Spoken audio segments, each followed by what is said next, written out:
يا انتي شبسوية طبعا. شبسوية لبنانية؟ عجبني طعمه، صرت شبسوية.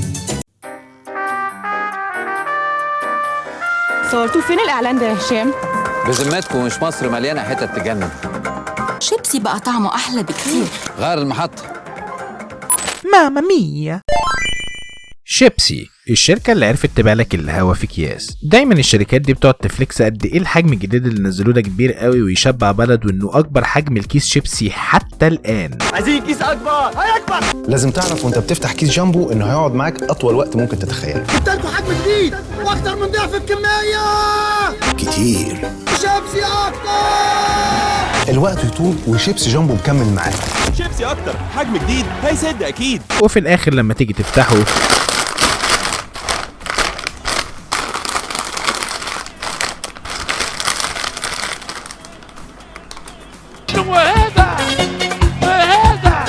تلاقي ربعه بس اللي فيه شيبسي. بس سيبك من الاحجام دلوقتي وخلينا في الاطعمه. على مر تاريخ شيبسي في كام طعم فضلوا موجودين رغم خشونه الايام ومصاعب الحياه، واللي هم طعم الملح، طماطم، شطه وليمون، جبنه متبله، ومؤخرا الخل والملح. في كباب كمان بس ده ساعات يروح وساعات يجي. المهم ان دول يعتبروا الاطعمه الثابته اللي بتلاقيها في كل حته، بس ده ما منعش شيبسي انها تجرب تغير وتعمل اطعمه جديده. كان في فتره كده نزلوا فيها شيبسي ماكس، المره دي البطاطس بتاعتها مشرشره زي كرانش كده، كان جامد بالمناسبه. وكان برضه في طعم كمون وليمون نزل فتره، بس في مره وسعت منهم ونزلوا شيبسي بطعم الكفته الحاره بالطحينه. ومين ينسى لما شيبسي قررت تعمل انتخابات عشان يختاروا طعم شيبسي جديد. يا دوبك بس نزلت باعلان لاحمد السقا وعينك ما تشوف الا النور. الناس كانت بتقول اطعمه زي الحرنكش، البرجر، ورق العنب. كانت فتره غريبه على النت. الشركات كانت ساعتها بتكتب البوستات بالفرانكو. المهم ان اللي كسب كان طعم الجمبري، وتقريبا قعد كده شهرين واختفى للابد.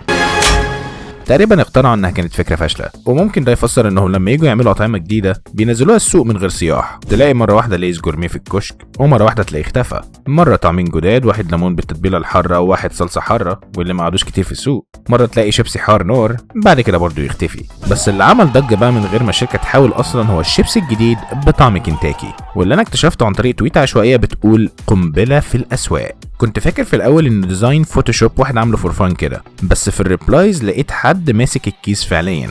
بصيت على التاريخ لقيت اننا في شهر 12، يعني مش كدبة ابريل. بس اتاكدت لما لقيت صوره لرئيس بيبسيكو وهو شايل كيسين، وخبر بيقول انه طعم جديد نزل السوق فعليا. بس كعادة اي حاجه جديده كنت خايف يحصل زي ما حصل مع ساندويتش دومتي شوكولاته. جامد يا جدعان. الساندوتش ده لما نزل الاكشاك كانت بتخبيه وتبيعه سوق سودا بسعر اغلى، ما كانش موجود في السوق، لدرجه ان في ناس كانت بتعمل بوستات على فيسبوك بتقول فيه ان معاها ساندوتش دومتي استيراد بحاله جيده. يعني ايه؟ نايس يقول انه فابريكا رش نظافه. من كتر ما هو كان نادر سالت بتاع الكشك عنه، تقريبا صعبت عليه فراح طلع لي واحد من جوه صندوق مستخبي، ورحت مصور الصوره دي توثيقا لهذه اللحظه التاريخيه. كل المؤشرات بتقول ان نفس الكلام هيحصل مع شيبسي كنتاكي. الناس كل شويه بتسال بيتباع فين عشان مش لاقيينه خالص، وطبعا الفود ريفيورز ما صدقوا. شيبسي الجديد بتاع كنتاكي، واحد بالخلطه السريه، واحد بطعم الزنجر. الخلطه السريه وشيبسي بطعم زنجر كنتاكي. اول طعم بالخلطه السريه بتاعت كي اف سي، والطعم الثاني بقى بطعم الزنجر. واللي فيه منهم بيقول انك صعب تلاقيه. مش عارف اقول لكم انا قد ايه تعبت عشان اعرف اجيب لكم. انا بقى بايت قدام باب المصنع من امبارح. الشيبسي ده بيتباع سوق سودا دلوقتي، حرفيا رايحين نقضي شيبسي بالكنتاكي. بس انا لقيته عادي جدا في محل جنب البيت، وتقريبا كلهم اجمعوا ان نفس طعم شيبسي بالفراخ. هو طعم الفراخ كان شيبسي نزل زمان. هو طعم شيبسي بالفراخ الى حد كبير يعني. هو تحسوا شيبسي بطعم الفراخ؟ لو انت عايز تجيب مثلا طعم الفراخ وتقارنه بده هتلاقي اختلاف بسيط قوي. ومن موقعي هذا بقول طعمه شيبسي بالفراخ.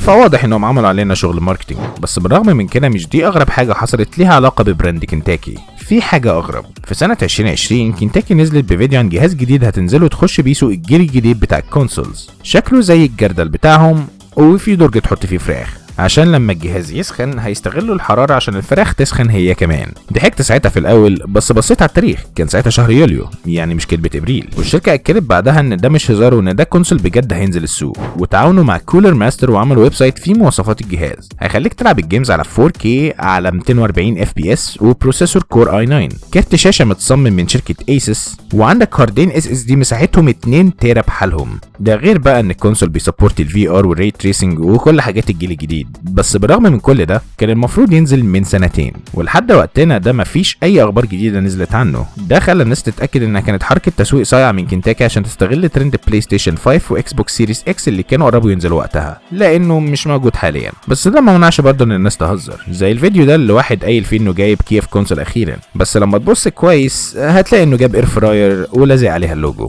او واحد تاني استخدم ال 3D برينتر وطبع نسخه من الكيف كونسول اللي منزلش وحطه في البيت. فباختصار انا شايف انها كانت حركه تسويق من الشركه عشان يخلوا الناس تتكلم عن كنتاكي اكتر. وبس كده، سلام.